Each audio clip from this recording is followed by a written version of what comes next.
Hey, welcome again to the Inspiring School Counselors podcast, where we ask school counselors at all grade levels from around the globe to share with us their best ideas, favorite resources, and practical tips. I'm Matt Fleck, along with my colleague Amy Porteous, who talks this week with Ashley Wright. Ashley is a former teacher and has only been an elementary school counselor for 5 years, but she has already been recognized as the state of Texas's School Counselor of the Year and was selected this year as a finalist for ASCA's National School Counselor of the Year distinction. As Amy noted when she talked with Ashley, that's pretty impressive. I'm very happy and blessed to have the platforms that I have to inspire others, because I want to turn outward to say, like, you can do it too. Like, it's not just me, but you can do it too. And here's how I did it. But I'm very, as you can tell, just passionate about being a school counselor. Like, it's my favorite thing. And I'm so glad that I'm in this position now. That's awesome. Well, that kind of brings me to one of your survey questions, which was really cool, was in the last 5 years, what new belief, behavior, or habit has most improved your life? And I loved your answer, that my gift to school counseling is a part of my purpose for my existence here in life, and I'm leaving a legacy. Can you talk about that a little bit? Yes. For me, I always tell people, I felt my calling as a teacher. I felt very connected to my students within the classroom, and I was that SEL teacher, the music teacher. We're moving and grooving, dancing, teaching, and I still miss teaching, but my heart was always drawn to all kids on our campus. It didn't matter if they were, part of our bilingual community or in a different grade levels. It's just like when I see kids, I light up and I love pouring into them. Part of my gift and my talents that I possess is I'm able to be that role model for them, to be that role model for our parents, to be the role model for staff teachers, in creating this preventative, resilient, loving culture. And it doesn't always have to be so negative, because I feel like counseling sometimes gets that stigma, something bad has happened. But really, school counseling for me is just how to tackle life. One of the things you said you liked was doing morning announcements where you bring joy and music and positive words. What's that like? So around my campus, my kids sometimes call me Counselor DJ Ash Bash because I'm always dancing. I'm always moving and grooving. I'm always, turning on the latest jams. My principal knows I'll try to make her dance. Sometimes you can see me floating through some hallways with my karaoke microphone and just acting silly. And then on morning announcements, we call it Friday dance party.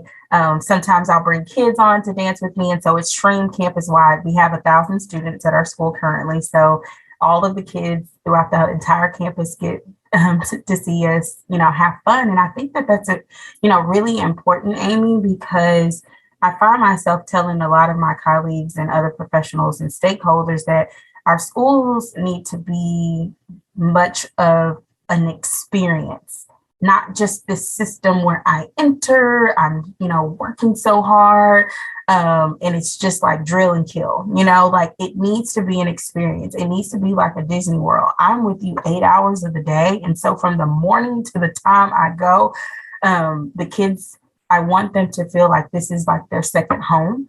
And for most kids, it is, their second home, to where they feel safe, where they feel loved, where they feel valued. But most importantly, I'm learning. And even through my struggles, I'm still having fun. I think we've kind of gotten away from that as a society with a lot of our challenges that have happened. And so part of my role at my school, bringing the dancing and the fun, is just like, hey, let's lighten it up. Let's groove, And even if you're not a dancer, like, it's so funny, Amy. I walk up to a student, and even if they don't dance, I'm like rubbing on their shoulder, like, give me a shoulder, give me an elbow, give me something, and they'll kind of giggle. Because I'm like, it's okay to laugh, just have some fun, even if you don't know the moves. So that's me. That is wonderful. I am immediately leaving my office and coming to dance with you. That sounds like a lot of fun. Yes, you should. I did want to talk about that you mentioned that solution-focused counseling and treatment planner for school counseling. Yes. I am a big fan of Professor Russell Sabella. He's amazing. He's been on our podcast. Yes, I just love his excitement for the, school counseling profession. And I think as a school counselor, it's a little different in private practice where, you're a licensed professional counselor, you kind of hone in maybe on one technique, you know, through all of your interventions with the clients, to keep that consistency. But when you work in a school, you have different students, different personality, different systems, and different just backgrounds and different environments that we all have to account for. So where one technique, in my personal professional opinion, may work with this student, it may not work well with another student. But what has remained consistent that I've noticed through my 5 years is the solution focused. Just because of, the time, just because of the level of comprehension, like especially when you're, dealing with, the primary grades. I also like the treatment planner for elementary school counseling, because I think with a lot of issues, a lot of different disabilities that we're finding which is, I think, amazing that parents are becoming more aware of mental health. And more accepting. But as we become more accepting of mental health, as these kids are getting diagnoses in, their private setting and coming into the school, I do believe that counselors need to have tools and strategies on how to deal with students for where they are within their disabilities. I feel like that's really, really important. And so that treatment planner actually kind of lists just lots of different peer reviews, different solutions and strategies that you can try. And I just love reading that, here's somebody that's struggling with this. Here may be some things that you can do or you can research, just so that you're not just, relying on your own advice. Because like I said, schools are like a cafeteria. We've got many different students that come from many different places. And so I just like having both of those resources as my toolkit. That's awesome. Thank you for sharing that. Two things that kind of came to my mind while you're talking about this is what is your role then between the student and their teacher? I think it's really important for my role as a school counselor to be the liaison and be the voice for the kid to say, hey, Miss such and such, let's come in and let's have a consultation regarding this is what our student is dealing with.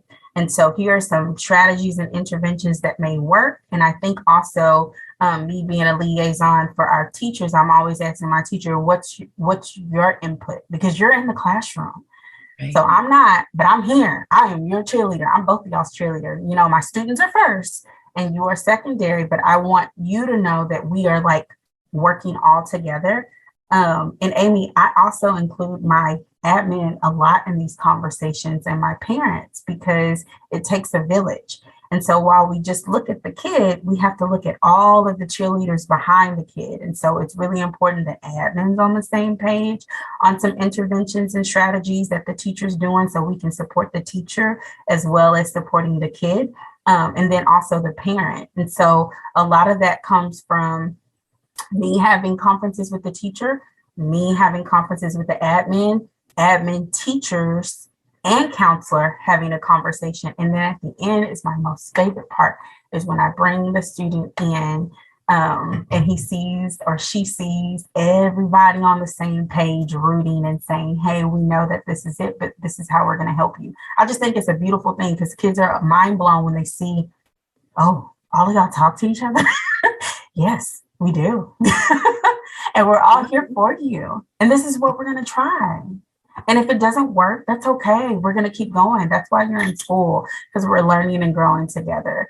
So I'm a very big person on, and I say this a lot for my platform, school connectedness, because nothing can be done in isolation.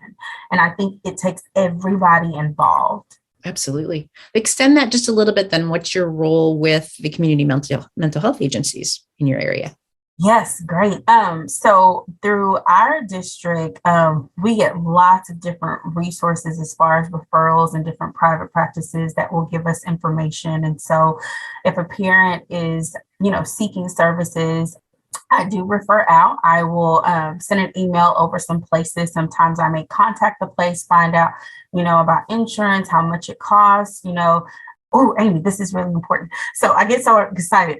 Also helping parents understand the many different languages of mental health, right? Because there's psychiatrists, there's psychologists, there's the school counselor, there's therapists. And so in a nutshell, I've heard from a lot of my parents, they say, I love, Ashley, how you break it down on who does what and how, and saying that all of these people are amazing. I actually hold their hand and say, do you need me to call? What can I do to help you? Yeah, that partnership. That's awesome. So Ashley, how do you take care of yourself? I work out.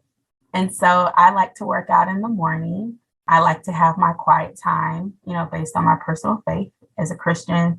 That's just kind of how I'll withdraw within. Like I said, I am kind of a gym junkie. Like I like to work out and release. I like to dance. That's my outlet, move and groove in the car. I am a very big music person.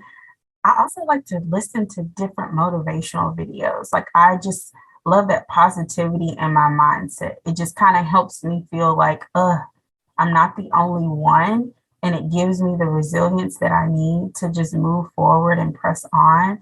And so that kind of feeds my bucket. Another thing at work, if I start to feel down, it never fails. Oh my gosh, Amy, it never fails. Like if I start to think negative or feel down and just feel really fatigued, I'll walk in the hall and kids will come running up to me and say, I love you, Miss Wright. You look so pretty today, Miss Wright. It just literally lifts me up and helps me and reminds me that this is my why. This is part of my purpose. It's an excellent time to be a school counselor right now, even when it's hard because the world is watching. What do we do? What do we do? And so while everyone's watching us as school counselors, what do we do in a world that may be chaotic right now? We have the momentum to really transform minds, to renew some hearts, to show people the right way. And so let that light a fire within you to do that and just to keep going and to keep pressing, keep loving, keep serving. I know I said a lot, but I'm telling you, just don't lose your joy. You make me want to say amen. Yes. Awesome. Well, thank you so much for spending some time with me today. Yes, ma'am. And I'll add my thanks to Ashley Wright, School Counselor of the Year in 2021 for the state of Texas, for sharing her passion and ideas with all of us. If you would like more details on the resources Ashley and Amy discussed, you'll find them on our podcast website. That's at inspiresuccess.org/podcast, where you'll also find a trove of other resources. And while you're there, you can also rate us, subscribe to the podcast, or share your list of favorite resources. That's it for us. Hey, thanks for joining us. We'll see you next time.